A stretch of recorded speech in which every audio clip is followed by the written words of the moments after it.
예, 하나님께서 큰 영광을 받으신 줄로 믿습니다. 이제 3월 달에는요, 주제가 훈련받은 주의 군사라는 주제로 나아갑니다. 이제 2월 달에는 이제 시나리오에 대한 말씀을 했는데, 사실 조금 더 그 시나리오에 대한 말씀을 계속 할 필요는 있어요. 여러 가지로 어떤 맥을 잡는 메시지들을 해야 되는데, 3월 달에 또 이제 훈련이 있기 때문에 조금 주제를 바꿔서 이제 시나리오에 대한 거는 좀 다음에 좀 더 기회가 있으면 하고, 3월 달에는 조금 포커스를 훈련 쪽에 좀 맞춰서 여러분과 함께 한 달 동안의 훈련에 대한 이야기를 하려고 합니다. 자, 그래서 오늘 누림 훈련이라는 것인데, 자, 여러분이 항상 그 삶에 있어서 그 기준점, 출발점이 중요하다는 거죠. 여기서 모든 것들을 풀어 나가는 것이 되는데, 그것은 바로 뭐냐면요, 저는요, 그 인생에 있어서 이제 패자가 되지 않고 승자가 되기 원하는 거죠. 자, 이 얘기 뭐냐면은, 여러분 운동 경기를 하면은 절대로 지려고 나간 사람은 없어요. 이기려고 하는 거죠. 그렇죠? 그렇죠? 여러분이 지려고 나간 사람은 없어. 이겨야 됩니다. 다만 못 이겨서 그렇지. 자, 전쟁을 하면은, 자, 지금 이제 미국에 있는 아모 대통령이 지금 이스라엘과 연대해서 이란을 지금 쳤다고 지금 정확히 제가 몰랐는데 유튜브에 좀 떴더라고. 아직 자세히 못 봤어요. 자, 여기서 그냥 하지 않을 거야. 반드시 승기를 이기는 점수를 따고 이길 것인가 아닌 질 것인가라는 걸 계산하고 할 거라는 거죠. 지는 게임은 도전하지 않습니다. 이기기 위해서 만만히 준비를 하고, 만약에 못 이길 것 같으면은 좀 더 보류하고 도전하지 않겠죠. 결국 이기려고 하는 거거든요. 그리고 목적을 달성하려고 하는 거죠. 제가 이 말씀 드리는 이유는 뭐냐면요, 직장 하는 거는 돈을 벌는 것이고 장기나 바둑을 두는 것은 지려고 하는 게 아니라는 거예요. 다시 말하면요, 우리가 돈을 벌기 위해서 일을 하는 것이고, 또 경기하는 거는 이기려고 하는 거라는 거지. 그래서 결국 우리 인생은요, 지면 안 된다는 거죠. 이기는 것이죠. 자, 그래서 그런 점에서, 이거 관점에서 우리는요, 이기는 관점을 가지려면요, 어떻게 해야 하냐면요, 제가 늘 말씀드린 거는 전쟁 의식을 가지고 있어야 한다는 거지. 이 전쟁 의식이 없는다고 하는 거는 이미 지고 들어가는 거예요. 우리 전쟁 나면요, 전쟁 군인들은 적어도 총은 쏠 수 있고, 적이 오면은 한 방 쏴가지고 거꾸로 튈 수 있는 그런 준비를 하면은 적이 함부로 못 대듭니다. 근데 민간인은 다 지거든요. 왜냐면 덜덜 떨거든요. 총 들고 칼 들고 오면은요, 짓밟히는 거죠. 그러나 칼 들고 찔르면은 적들이 함부로 못 덤비거든요. 근데 민간은 지는 거야. 그래서 훈련받은 군사가 되면은요, 이길 수가 있는 거예요. 그래서 여러분, 이스라엘 백성들은 여자들도 훈련 받습니다. 그리고 인생의 삶 속에서 우리가 어떤 마음을 갖냐면은요, 우리가 전쟁이라는 의식을 가지고 지지 말아야 된다라는 생각을 하셔야 한다는 거죠. 할렐루야. 그래서 여러분이 반드시 이기는 게임을 해야 되는 것인데, 그래서 여러분이 이제 전쟁 의식을 가져야 된다. 전쟁 의식 속에는 적들도 알아야 되고, 또 어떤 점에서 이겨야 되는가라는 거를, 전쟁의 마인드를 많이 배우셔야 해요.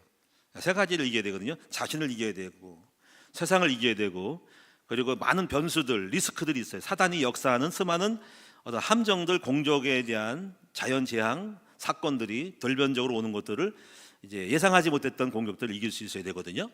그래서 이제 전쟁에서 이겨야 되는데, 제가 말씀드리고 싶은 것은, 여러분이 이제 이 전쟁에서 이기려면 반드시 이길 수 있는 기본적인 기술들을, 패턴들을 여러분이 배우셔야 한다는 거예요. 그렇죠? 가장 중요한 기교들을 배워야 한다는 거죠.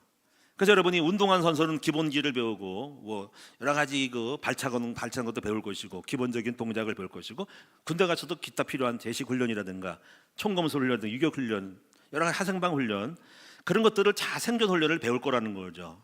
그런 것들이 기본적으로 훈련하는 사람들은 세팅을 해가지고 코스를 만들어가지고 기본적인 교육을 하는 거예요.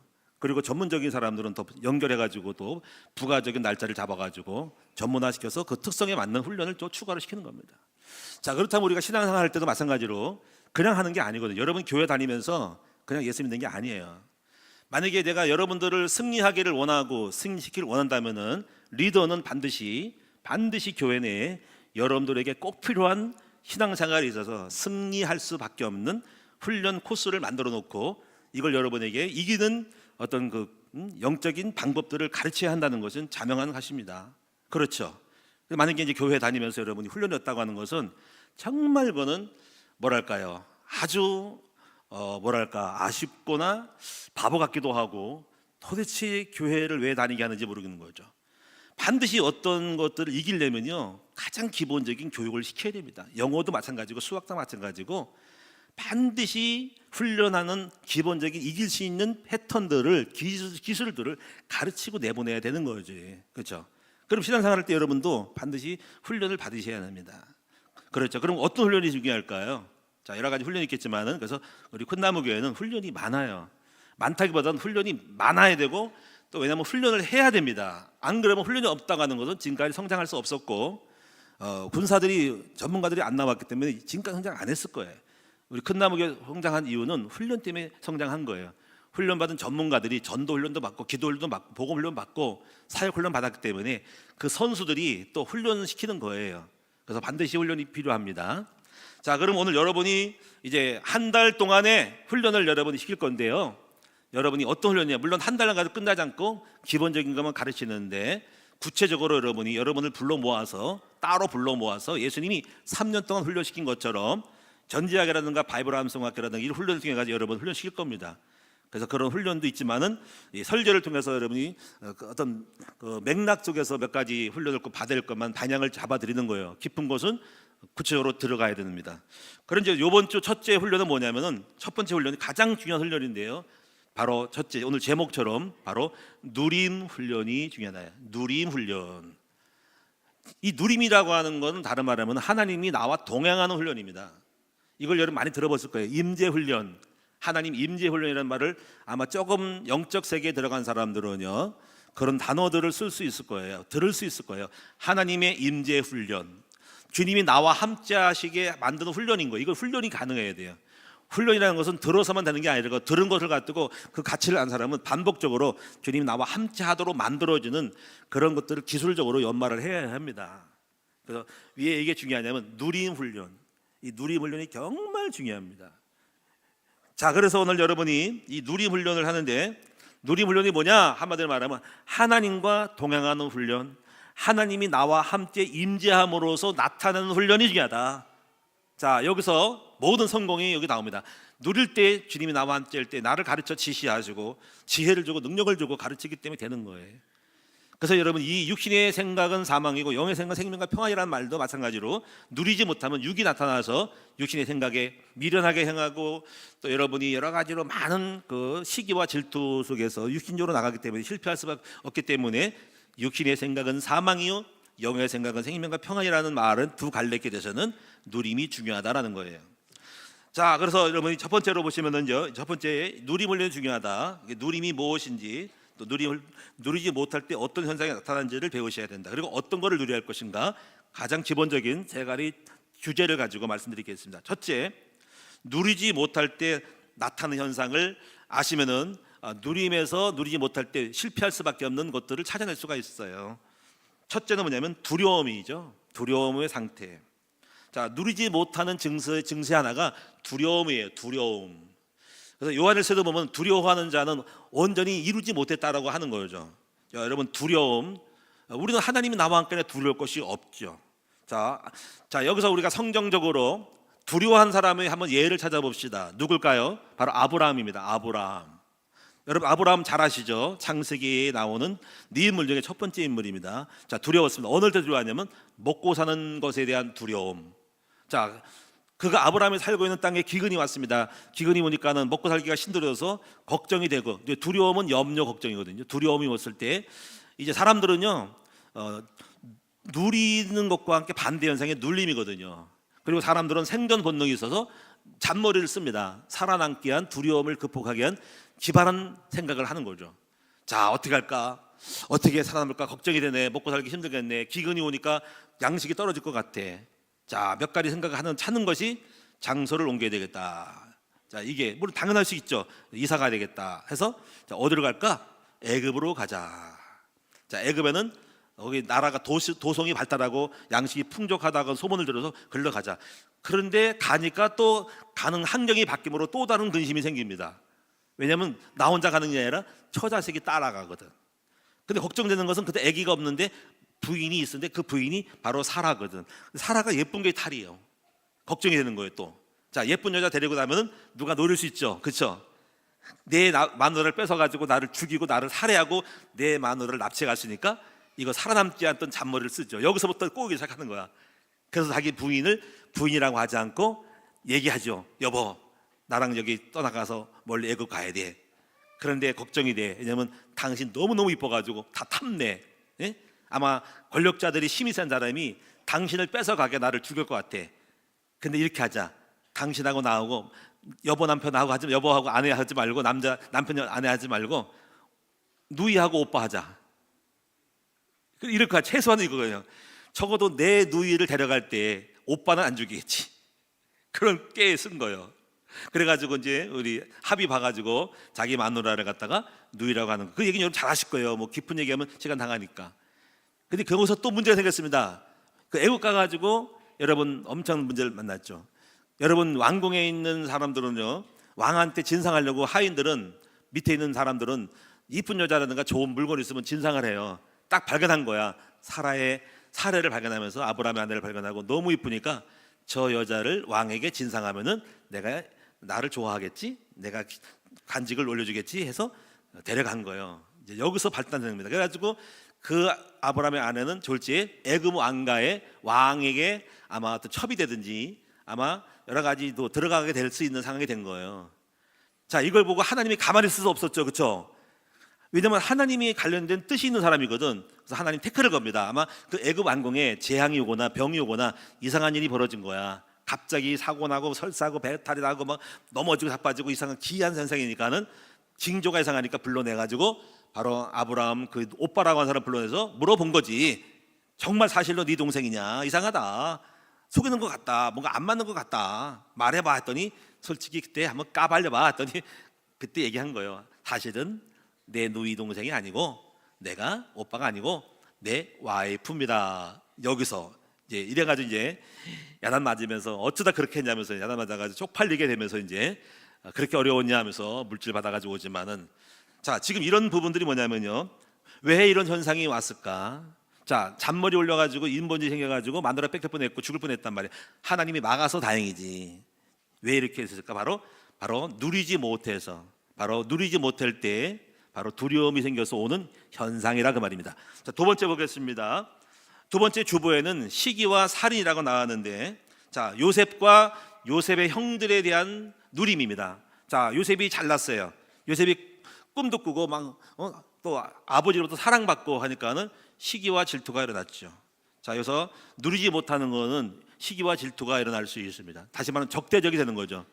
자, 내가 인기를 끌어야 되고 내가 더 많은 것들을 얻어야 되는 입장에서 모든 이 공과 능력이 요셉에게 가니까 내가 살아남기 위해 했는데 내 공을 뺏기고 칭찬이 글로 가니까 상대방에 대한 시기와 질투가 일어나니까 저놈이 없어져야만이, 죽어져야만이 나한테 모든 포커스가 나한테 오고 나한테 뭐 맛있는 것도 더 줄 텐데 저놈에게 많은 걸 가니까 거기서 뺏어야 되겠다는 시기하는 마음이 생겨서 마음에 시기까지 가서 시기 질투가 살인까지 가는 경우에 이 못 누린 거죠. 자기 동생인데 불구하고. 그리고 여러분 알다시피 요셉은 형들이어야 팔립니다. 그래서 여러분 적대적이 되는 거죠. 못 누리는 사람들은 바로 자기 자신에 대한 이기적인 생각으로 상대를 공격함으로 말미암아서 시기와 질투가 발달해서 그를 공격함으로 말미암아 이렇게 불상사가 일어나는 거예요. 결국 요셉을 시기하여 죽이려다가 실패하여서 애굽에 팔아나감으로 말미암아서 가족끼리 헤어지는 일이 벌어지게 되는 일이 바로 이게 누리지 못한 사람들은 지금도 여러분 속에 시기, 질투로 누군가를 적대시하면서 공격적이 되면서 멈추든지 더 나아갈 때, 지나갈 때 죽이려고 하는 것까지 온 거예요. 대표적인 사람이 바로 사울왕과 다윗의 경우도 그렇습니다.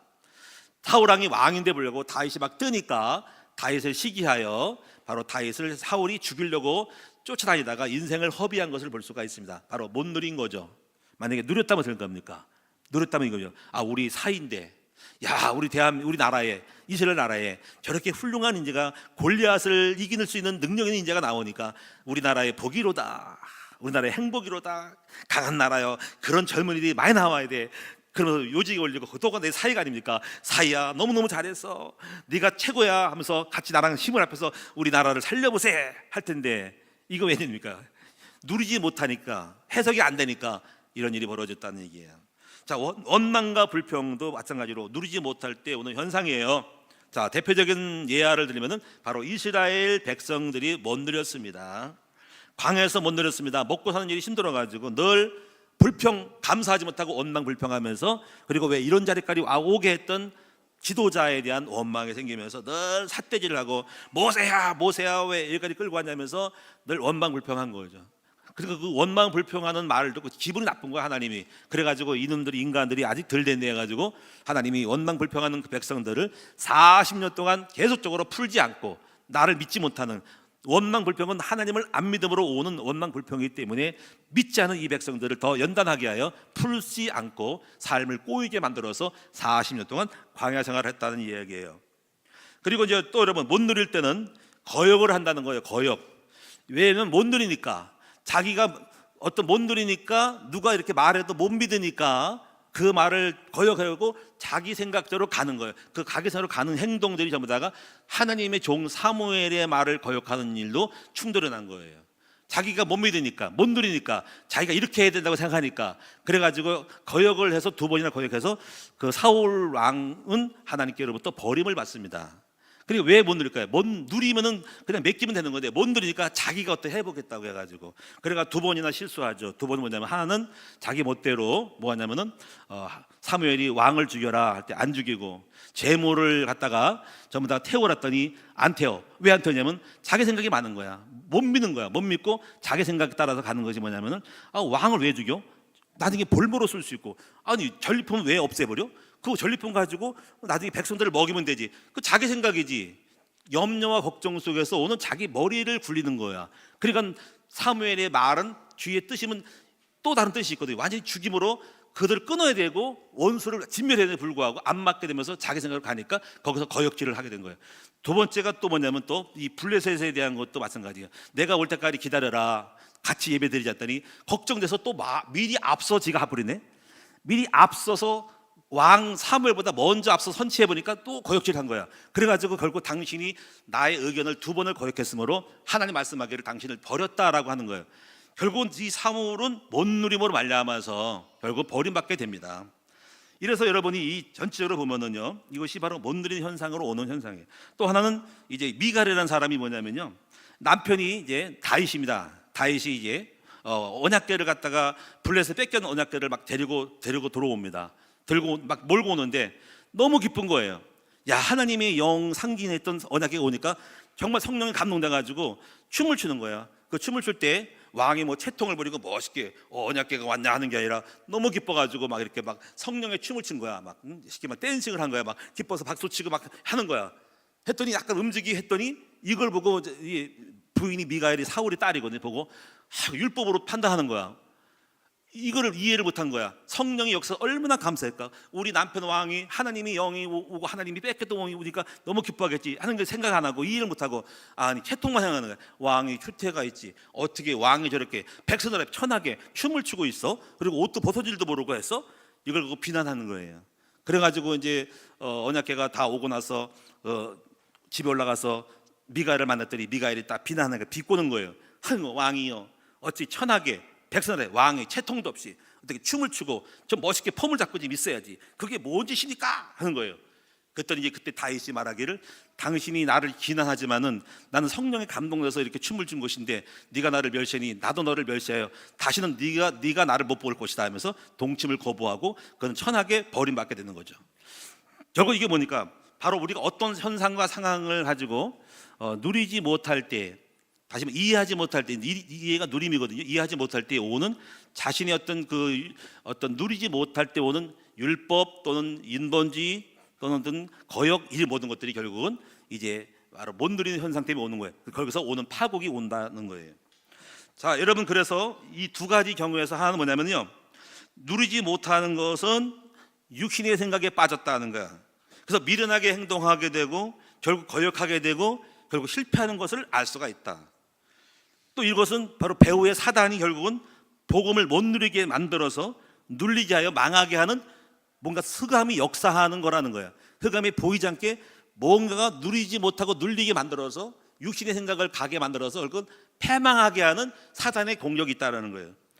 그러므로 여러분이 누린다고 하는 것은 신앙생활의 성공과 실패를 좌우하는 중요한 것임을 여러분 아시고 여러분 누림에 집중하시는 누림의 비밀을 배우시는 여러분 되셔야 됩니다. 그래서 이런 말이 있습니다. 육신의 생각은 사망이요 영의 생각은 생명과 평안이라는 말씀을 꼭 기억하셔서 항상 주님의 임재 안에 거하시는 우리 모든 큰 나무교회 성도들이 되시기를 축원을 드립니다.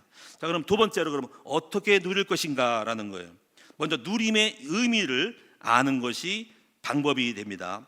몇 가지를 찾아보니까 한 5가지 정도를 핵심으로 여러분이 이 훈련을 알아야 되고 이 훈련을 받으셔야 됩니다. 첫째, 누린다는 것은 조사한다라는 뜻이 조사한다. 원래 영어로 즐긴다, 누린다는 enjoy라고 하지만은 우리는 이 단어보다도 히브리어로 가면 좋습니다. 라하라는 뜻이에요. 라하는 바라보다, 조사하다, 지각하다라는 뜻입니다. 우리가 누리려면 이렇게 해야 됩니다. 어떤 사건이나 사람을 자세히 조사하여 지각할 때 거기서 우리가 누릴 수가 있다는 거예요. 다시 말하면 모르면은 막연하면은 거기에 대해서 두려웠거나 불안할 수가 있는 것이에요. 그래서 자세히 살펴보면은 별거 아니네. 사람들은 어떤 상황을 증폭하는 경향이 있거든요. 확장해서 상상의 날개를 펴가지고 더 많은 것들을 퍼뜨릴 수가 있습니다. 그래서 여러분이 우리가 모를 때 조사하지 않으면 두려움이 오는 거예요. 그래서 캄캄한 어두운 숲속 산길을 가면은 막연하게 두려움이 오잖아요. 산에 가면은 왜? 산에 캄캄해. 거기다가 벌판이 아니고 공간이 넓은 공간이 아니고 빛이 안 비치고 숲에서 저 나무 바로 가까운 데서 짐승이 튀어나올지 어떤 사람이 나와서 나를 잡아갈지 모르는 그런 어두운 컴컴한 속에서는요 막연한 두려움이 있는 거예요. 그래서 숲에 산에 가면 두렵고 캄캄한 곳에는 혹시 강도가 숨어 날 덮치는 거 아니야 라는 두려움이 있는 거예요. 그래서 여러분 그 산속의 공원에다가 불을 밝히거나 이렇게 해야 됩니다. 이번에 호주 갔는데 약간 도로가 어두워요. 도로에 어두운데 한국에 비교할 때 한국은 전봇대가 다 켜 있는데 불이 켜 있는데 그 길거리에 약간 나무가 좀 길게 되고 숲이 어두워서 숲 속에 있는 그 도로가 어두워서 약간 음침한 생각이 들고요. 그래서 물론 사람이 위험한 게 없겠지만은 산길 같은 경우는 그래서 짐승이라든가 어두움에 튀어나올 수 있잖아요. 그렇죠? 근데 불을 확 밝혀버리면은 밝히니까 별거 아니네 하고 불을 환히 밝히는 거거든요. 공원도 마찬가지예요. 그래서 여러분이 우리가 조사한다라고 하는 것은 누릴 수 있는 방법 중에 하나가 어떤 사건과 상황을 자세히 조사하여서 그것에 대한 원인과 결과 그리고 이것이 이렇게 되면 이렇게 되겠구나라고 하는 것이 물론 결과적으로 안 좋아도 어느 정도 피해는 이 정도로 오겠구나 할 때 그걸 모를 때는 막연하게 불안함이 오는 거예요. 법적으로 뭐 별거 아닌데 조금 뭐 집행유예 받겠구나. 근데 막연하게 모르면은 이거 혹시 그 한 벌금 맞는 거 아니야? 감옥 가는 게 아니야라고 모르니까 알면은 안심이 되고 이 정도는 있겠구나라고 해서 대비를 하는데 모르면 불안함이 커져서 잠도 못 자는 일이 벌어지는 거예요. 그래서 누린다고 하는 것은 어떤 상황을 막연하게 바라보지 말고 조사하여서 깊이 약간 시간표를 보고 상황이 어떻게 될 것인지를 조사할 때 이렇게 되는구나 이렇게 되는구나 안심하게 되는 것이죠. 그래서 여러분들이 궁금하니까 두려우니까는 가끔가다가 전문가를 불러서 회계사를 불러든지 변호사를 불러가지고 이거 어떻게 됩니까? 난 어떻게 처리해야 됩니까? 하면은 별거 아니에요. 이렇게 하면 돼요. 이 정도 나옵니다. 그러니까 걱정하지 마세요. 안심이 돼가지고 알았습니다 하는 거예요. 이제 그래서 상담하는 거란 말이에요. 자, 두 번째 부분은 누릴 때 뭐냐면 같은 뜻일 수 있지만 이해한다라는 거예요. 이해한다. 자, 하나님 또 사람 문제나 사건이 이해되고 해석될 때 소통이 됩니다. 이건 주로 이해한다는 것은 주로 어떤 사건보다는 사람에게 이해되는 거예요. 자, 우리가 못 누리는 거에 대부분이 뭐니까 부부 사이에 못 누립니다. 그리고 자녀들 간의 부부 사이, 부모들 사이에 못 누리는 경우 있어요. 이럴 때, 자, 못 누릴 때 좀 이해를 해야 되거든요. 자, 우리 아내를 이해 못해.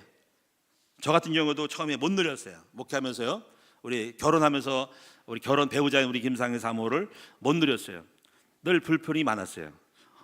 내 생각하는 기준, 율법 기준이 사모는 이렇게 해야 돼라는 기준. 못 누렸어요. 왜 저렇게 하지? 왜 말을 저렇게 하지? 성품이 저렇지? 왜 저렇지? 왜 앞서지? 뭐 이런 거 있잖아요. 그래서 약간 뭔가 이렇게 뭔가 주관하려고 하는 그런 것들. 왜 저러지? 이러니까 여러분이 이해가 안 돼가지고 불평과 불명이 나오는 거죠. 근데 이제 이거를 못 누렸을 때 오늘날 계속 이걸 몰랐어요. 그러다가 오늘날 생각했어.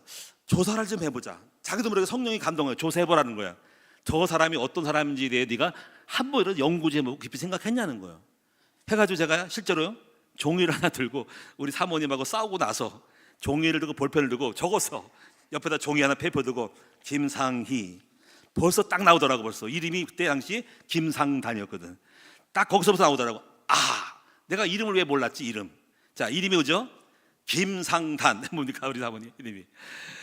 김씨는 똑같은데 서로 상자 붉을 단자였어 가지고 이름부터 틀렸네. 왜냐면 항상 서로 상대하면 불켜. 이거 이름부터 바뀌어야 되겠다. 벌써 조사하니까 벌써 갱신하게 나오는 거야 가지고 내가 개명시켰죠. 원래 개명이 원래 이름이 뭐냐면 김상단. 그래서 서로 만나면 기쁘자, 서로 상자 기쁜 이자로 바꿨습니다. 혹시 여러분이 이름이 기분 나쁘거든 이름 바꾸셔요. 여러분 그래요. 실제로 못 누리겠다. 내가 정말 약간 쪽팔린다. 그러면 빨리 여러분 바꿔가지고 좋은 이름 바꿔도 괜찮습니다. 해서 바꿨더니 요즘 맨날 웃어요. 김상희로 만날 웃어요. 자, 그거는 그렇다 치고 꼭 그 이름만이 아니겠더라도 깊이 조사했습니다. 어떻게 살아왔고 배경이 무엇이고 성품이 어떻게 형성됐고 쭉 봤습니다. 보면서 여러 가지 그럴 수밖에 없었구나. 오빠들이 있었는데 오빠들 이에 있었구나. 항상 오빠들을 다 잡아버리는 오빠들 이에. 그리고 장인어른이 약간 뭔가 이렇게 좀 약간 리더자 기질이 파워 기질이 있었고 이런 게 있더라고요. 그래서 그런 상황에서 자랐구나 하면서 또 때로는 우스갯소리로 야 고향에 보니까 계산군이더라고. 그래서 야 한번 갔는데 산이 높더라고. 산이 다 꼭대기 높더라고. 그래서 산 높은 것도 영향이 있겠다. 맨날 산만 바라보니까 높은 것만 바라보니까 평지를 바라보고 저처럼 인천 살면서 바다를 바라봐야 넓은 사람이 될 텐데 우스갯소리로 바다처럼 넓은 마음을 가져야 되는데 산 꼭대기를 보니까 올라가 되는 거예요. 어쩌면 이건 우스갯소리인데 예를 들면 그 정도까지 제가 우스갯소리로 생각을 하면서 깊이 연구하면서 그럴 수밖에 없었구나 하면서 또 살면서 또 어려움을 오는 거면서 첫째는 뭐냐면 이해를 했어요. 그럴 수밖에 없었구나. 이 성품을 내가 어찌할까? 이걸 내가 모르고 내 기준에 맞추니까 내가 잘못된 거지. 이해했어요. 그리고 긍휼히 여겼어요. 얼마나 힘들었을까? 나는 이것도 모르고 내가 원하는 조건을 말했으니까. 그리고 보호하려는 마음이 생겼어요. 그래서 그때 보니까 나중에 보니까 이것이 선지자 세상 왕이더라고. 그래서 그리스도를 깨달으면서 그리스도가 된 것만큼 내가 이해가 되더라고. 그래서 그때부터 누리기 시작하고 품고 하나가 되기 시작했습니다. 그때서야 이제 옆에 있는 와이프를 누리기 시작한 거죠. 자, 그리고 또 여러분 보세요. 또 많이 못 누려지는 것이 이제 성도들이거든요. 성도님들이거든요. 자, 교회는 목회는 내 마음에 든 사람만 오는 것은 아니에요. 다양한 사람이 옵니다. 그런 걸 많이 겪었어요. 종교인, 신비주의자, 약간 이상한 사람들 많이 올 수도 있어요. 그럼 항상 그래요. 내 마음에 안 들어가 아니라 저는 항상 받았어요. 이렇게 생각하는 거죠. 오늘 새로운 분이 왔는데 내가 전혀 경험해보지 못했던 분이 왔구나. 저분은 어떤 사람일까? 저분에게는 어떤 것이 필요할까? 새로 배워요. 새로운 어떤 상황이 오기 때문에 사람이 왔기 때문에 그 사람에 대해 이해하고 힘을 내야 합니다. 저분에게는 이런 메시지를 해야 되는데 저런 경우는 내가 전혀 겪어보지 못했던 예상이 안 된 분이에요. 그러면 찾아봅니다. 저런 분에게 이 메시지 시뮬레이션 합니다. 저런 분은 이런 메시지가 필요하고 실제로 제가 미리 다 정리해 놓습니다. 암흑의 사람이 올 때 저분은 만약에 메시지 하게 되면 어떤 메시지가 필요할고 어떤 상황이고 어떤 문제가 있는 것인지를 받아줍니다. 그래서 여러분이 많은 분들을 이해하고 또 안 받으면 안 되잖아요. 그렇죠? 내가 싫으면 안 되잖아요. 그렇지? 다 받다 보니까 많은 분들이 저를 만들어 갔다고 볼 수 있어요. 그래서 새로운 분이면은 저분은 율법이 센데 저 율법 사람에게 어떻게 복음으로 대해야 할까? 저 사람이 굉장히 신비가 있는데 저 신비 걸 또 어떻게 할까? 뭐 신천지 가면 저 신천지 사람들은 어떻게 내가 대응하고 어떻게 적응해서 사람 바꿔버릴까? 이렇게 생각을 하는 거야. 그래서 사람들이 저를 만들었다. 그래서 어떤 것도 거부하지 않고 다 받으면서 소화했다, 이해했다는 거예요. 그리고 어떤 것도 괜찮다는 거예요. 그리고 함께 가는 거야. 가면서 기다리는 거야. 가는 거예요. 그래서 아내, 자녀들, 성도들 또 내 주변에 있는 목사님들을 다 이해하면서 가면서 그 사람의 성향을 파악하고 누리는 법을 배우는 거예요. 싫어, 꼴 보기 싫어, 저 인간 안 볼 거가 아니라 다 받는 거예요. 그러다 보니까는 이해하는 거를 많이 하게 됩니다. 자, 세 번째는요, 누린다는 것은 무엇이냐면 여유가 있는 거예요. 여유가 있다는 것은 모든 것을 받아들일 수 있는 공간이 있다는 거예요. 그래서 이 그릇을 키워야 되는데 자, 어떻게 그릇이 커야 될까요? 자, 여러분, 아비의 마음을 가지면은 다 품을 수가 있습니다. 왜냐면 아비니까, 자녀니까, 키워야 되니까. 자식은 여러 가지 속썩인 자식도 이런 자식이 있단 말이에요. 그래가 다 이해하게 품게 됩니다. 그러면 전도자의 마음이 바로 아비의 마음이에요. 그래서 전도자의 마음을 가지면은요, 여러분이 옛날에는 못마땅해서도 전도자의 마음을 가지면 다 품게 됩니다. 여러분, 우리가 전도자가 아니고 나는 나고 넌 너 하면은 내가 싫으면 싫고 좋으면 좋은 거야. 마음에 안 들면 치면 돼. 전도자가 되면은 그 영혼을 품어야 내가 내 품에 오거든요. 그렇잖아요. 목장이든 양들이든 간에 안 그러면 내가 싫은 대로 반응하면 안 되잖아. 전도자의 마음 가지면 다 품게 되면서 이해되면서 내가 마음에 안 들어도 받고 기다려 가는 거야. 내 자식을 품듯이. 그래서 여러분이 그릇이 커질 때에 누려지는 거예요. 그래서 그릇이 커지려면 전도자의 마음을, 아비의 마음을 가질 때 그릇이 커집니다. 그래서 이런 사정이잖아요. 우리가 호레비 사정은 호레비가 알고 가부 사정은 가부가 안다는 거예요. 마찬가지로 여러분, 전도자가 되니까 모든 사람들을 품게 되고 또 전도자가 될 때 목회자의 마음도 알 수가 있는 거예요. 내가 양을 다섯 분을 갖다 섬겼더니 내가 많이 참아야 되고 성도님이 반응이 여러 가지일 때 이렇게 힘들었겠구나, 이러면 내가 또 설교하니까 얼마나 힘들까, 매주마다 설교할 때 힘들까 할 때 그때서야 사역을 해봐야지, 그때서야 마음이 넓어지면서 다양하게 많은 것을 받을 수가 있는 것입니다.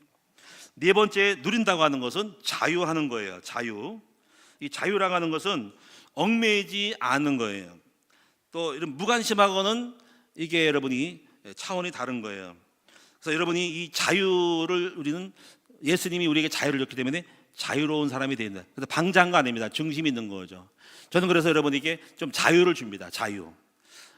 교육자들도 약간 자유를 줍니다. 만약에 자유를 안 주고 쪼아댈 수 있어요. 자, 아침 9시 출근, 몇 시 퇴근, 그리고 항상 업무 보고, 다음은 그리고 왜 이밖에 안 모였어? 왜 사람들이 이밖에 안 모여? 그리고 애들 주일학교 왜 줄었어? 맨날 보고를 하면은요 힘들어요. 그러면 여러분이 굉장히 어려워지고 하루하루가 사는 것이 힘들어집니다. 회사 가면 그렇죠. 실적 때문에 여러분이 많이 쪼아대고 결과적으로 많이 어렵습니다. 그러면 여러분 하루하루가 지옥이에요. 부담되고 만약에 안 되길 때는 눌려가지고 회사 가기가 싫고 어려운 거예요. 공부도 마찬가지고 직장도 마찬가지고 군대도 마찬가지일 거예요. 좀 약간, 근데 물론 조직 사회는 약간 억압이 있고 강박이 있고 결과를 제시해야 되지만은요, 적어도 교회에서만큼 여러분이 규율이 너무 많아가지고 틀이 많으면요, 자유가 없으면요 힘들어집니다. 눈치 보여야 되고. 그 약간 자유를 줍니다. 자유를 주지만 자유가 아니고 여러분 결과를 마지막에 보는 거예요. 마지막에 결산하는 것이 성경적인 원리입니다. 그리고 여러분, 다섯 번째는요, 좀 맡기는 것입니다. 맡기는 겁니다. 자, 자유를 주면서 맡기는 거죠. 그런데 결과는 봅니다. 그러니까 어떻게 보면 더 무서울 수가 있죠. 왜냐하면 자기 스스로 알아서 하는데 만약에 자유 줬는데 방종했다, 결과가 없다면 그때는 바꾸는 거죠. 이 맡긴다고 하는 것은 맡기지 못하면 여러분이 늘 누리지 못합니다. 이번에도 우리가 여행을 갔다 왔습니다. 여행 갔다 하지만 만약에 맡기지 못하면 내가 다 간섭해야 됩니다. 초창기 때 교회 개척교회는 제가 다 했어요. 여행 선정해야 되고 또 다 조사해야 되고 또 여러 가지 가격 따져야 되고 코스 따져야 되고, 옛날 같으면 제가 다 합니다. 그런데 그럴 필요가 없어요. 왜냐하면 그 모든 거를 다 하다면 내가 얼마나 신경을 쓰겠습니까? 그냥 알아서 맡기는 겁니다. 다행히도 감사하게도 우리 임원팀들이, 조직팀들이 잘해서 아무 무탈하게 하니까 너무 감사합니다. 단 조건이 있습니다. 항상 이제 어떤 거 할 때는 그 행사 계획들을, 조직이라든가 행사 계획을 제출을 해야 됩니다. 안 그러고 무조건 맡겼다가 탈라면 그때 가서 땜빵하는 거기 때문에 안 되기 때문에 사전에 미리 여러분이 임원, 조직, 행사 계획을 정식으로 보고를 해야 돼요. 요거는 약간 미스가 나서 보고 안 했거든요. 내가 물어봤습니다. 임원이 누군지, 행사 총 진행이 누군지, 누가 무엇을 맡고 있는지, 이런 거를 다 정확하게 했는데 답답하다고, 누구하고 통할지 몰라가지고. 본인들은 알겠지만 나는 몰라.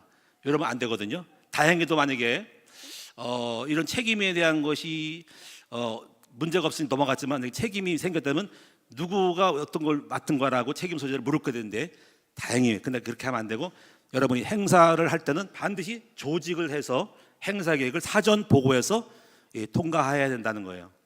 그런 것이 없기 때문에 여러분이 정확하게 어떤 보고서가 없어서 문제가 올 수 있어요. 그래서 앞으로 이런 일이 많이 일어나기 때문에 여러분이, 근데 결과가 안 좋으면 맡길 수가 없는 거예요. 아니 그렇게 했는데 뭔가 이상한 거야, 일이 안 되는 거야, 부실되는 거야. 손해 얻는 거야. 그러면 더 이상 못 맡기게 되면은 불안한 거죠. 저 사람을 맡겼더니 안 되네, 이상해지네, 뭐 못 맡기게 해서 불안한 거예요. 근데 이거에 저는 원하는 거예요. 제가 다 할 수는 없습니다. 맡길 거예요. 그러나 맡기는 대신 정확하게, 결과적으로, 공정하게 어떤 다른 의견이 없이 공정하게 잘 처리할 수 있으면 좋겠다. 근데 문제가 발생할 때는 다시 간섭을 할 겁니다. 아닌데 저건 아닌데 하는 거예요. 그렇게 해서 여러분이 맡긴다고 할 때는 염려가 없이, 걱정 없이 잘 될 수 있도록 해야 됩니다. 그래서 불안하지 않도록 안심하고 맡길 수 있을 때 누리지만은 그나 적어도 제가 다 간섭하지는 않을 거예요.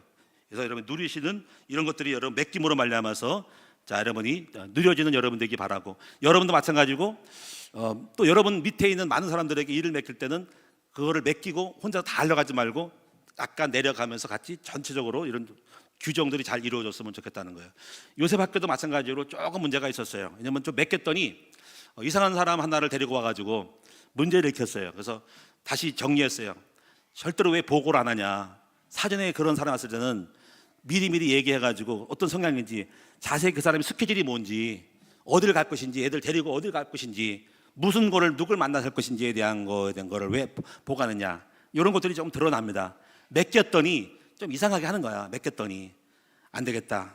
그래서 다시 이제 정리해가지고 왜 그렇게 했냐라고 내가 약간 책망했는데, 어쨌든 여러분이 맡긴다고 하는 것은 누릴 수 있지만 맡길 때는 책임이 따르게 되고, 또 못 누릴 때, 맡기지 못한 상황에 보면은 약간 불안함이 온다는 걸 아셔야 됩니다. 조금 그런 상황이 좀 오고 있어요. 자, 세 번째 부분은 뭐냐면요, 마지막으로 누려야 할 부분이 뭐냐면요, 첫째는 여기 오늘 제가 이제 본문에 보면은 다 읽지 않았어요. 읽는 분이 너무 길어가지고 부담될까봐 제가 좀 줄였는데, 자, 몇 가지. 첫째는요, 12절부터 보시면은요, 12절 13절 보니까 첫째로 우리가 누려야 될 부분이 뭐냐면, 형제들아 우리가 너희에게 구하노니 너희 가운데 수고하고 주 안에서 너희를 다스리며 권하는 자들을 너희가 알고 그들의 역사로 말미암아 사랑 안에서 가장 기여기며 너희끼리 화목하라.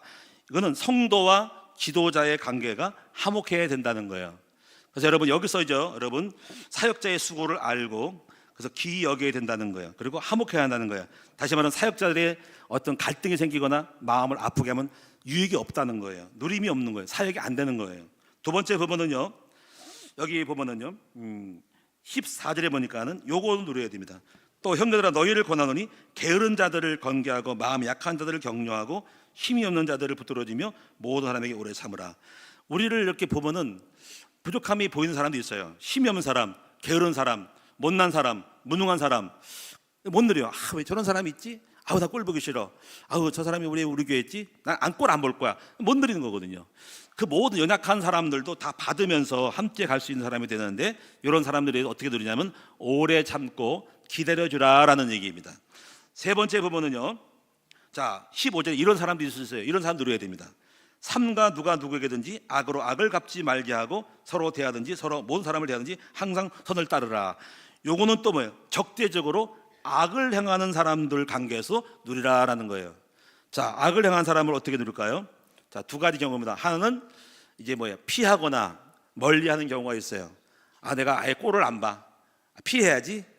자, 그런데 여러분이 우리가 피할 수 없는 상황이 있죠. 무조건 피해서 되는 거 아니거든요. 어쩔 수 없이 같은 공동체에 있을 때 피해서는 안 될 사람, 이럴 때 어떻게 됩니까?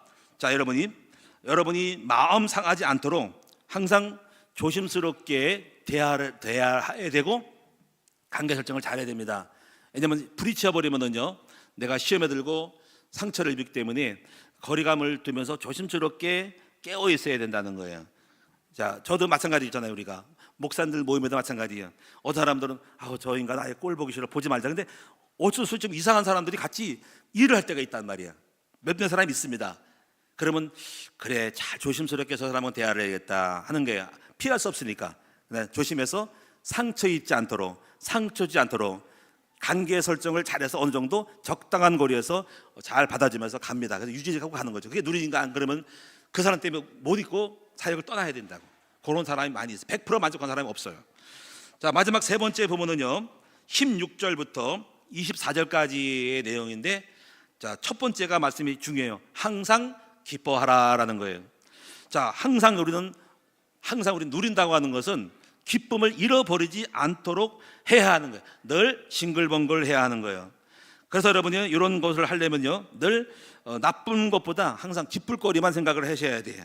그래서 여러분 항상 쉬지 말고 기도해야 된다. 이것은 기쁠 수 있도록 하기 위해서 밑에 쭉 내려가는 거예요. 쉬지 말고 기도하고, 범사에 감사하고, 또 성령을 소멸하지 말고, 또 예언을 멸시하지 말고, 악은 어떤 모양이든 버려라 라는 것은 사실 항상 기뻐하라는 거에 대한 주제에서 끌고 가는 거예요. 여러분이 기도를 쉬면 어떤 일이 벌어질까요? 여러분 일단 기도가 쉬면은요, 마음이 무겁고 활동이 무거워집니다. 왜 그럴까요? 기도는 산소거든. 여러분 기도는 산소. 여러분이 우리가 산에 올라갈수록, 높은 고지에 올라갈수록 가슴이 답답합니다. 왜 그럴까요? 산소가 떨어져서, 산소가 부족해서 심장이 빨리 뛰어서 산소를 공급하려고 하니까 심장이 벅벅 뛰는 거예요. 그럼 답답해지는 거예요. 그래서 여러분이 우리가 산소가 부족하면 힘들어요. 저도 운동을 하다 보면 계단 올라가면요, 호흡 조절을 잘하고 올라가면요, 사실 올라가는 게 그렇게 어렵지 않아요. 한 걸음 올라갈 때마다 숨 한번 들숨 날숨하고 딱 쉬고 넘기고 하고 차분하게 호흡을 하고 올라가면 금방 올라가지만, 호흡 조절 안 되고 막 올라가면요, 대번 숨이 차가지고 이 무너집니다. 그래서 숨을 잘 쉬고 올라가면 겉들이 갈 수 있는 거 알아서 한 걸음 할 때 숨을 한번 내쉬고 들여 마시고, 선서로 들여 마시고 내보내고 하는 거예요.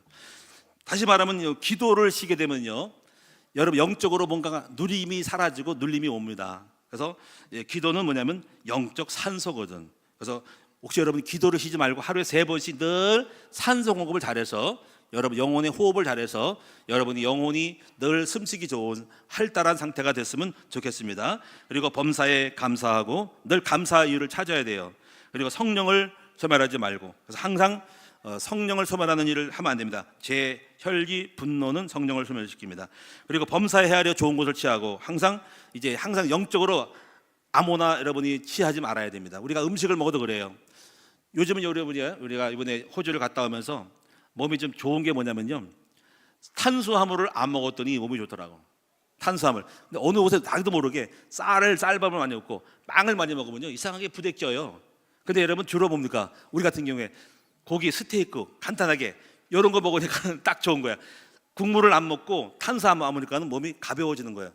여전히 느낍니다. 그래서 먹는 것도 중요하다라는 거예요.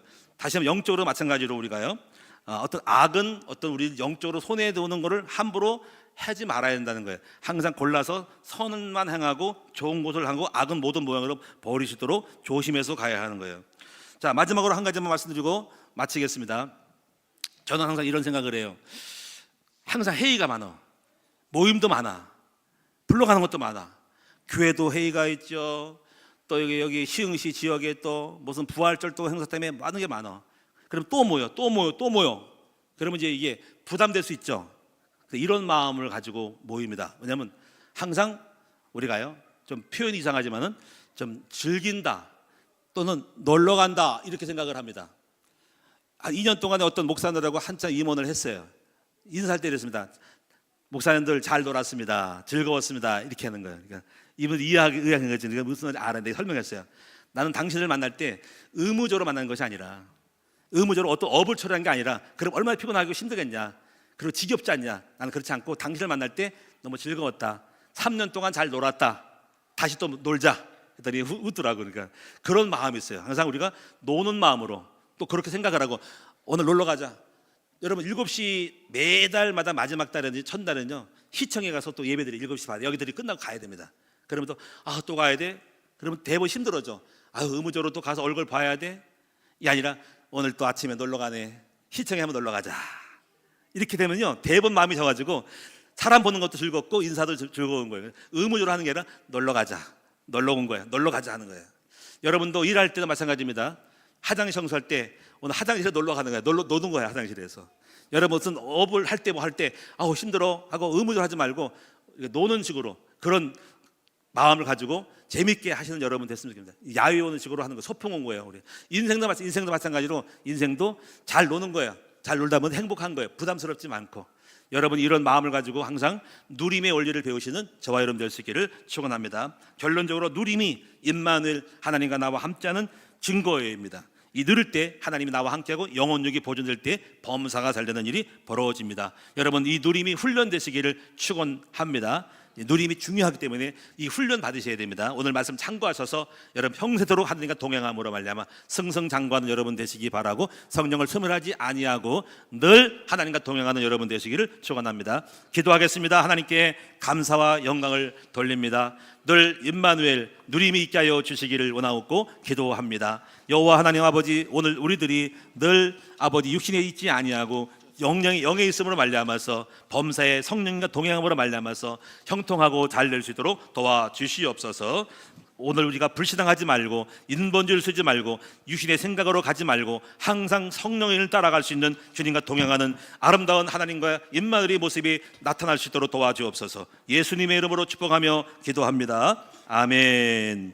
감사합니다. 우리 3부 우리 특송이 있겠습니다. 엘라오라 워십팀의 특송이 있겠습니다. 조부에 안 나왔는데요, 특송이 있겠습니다.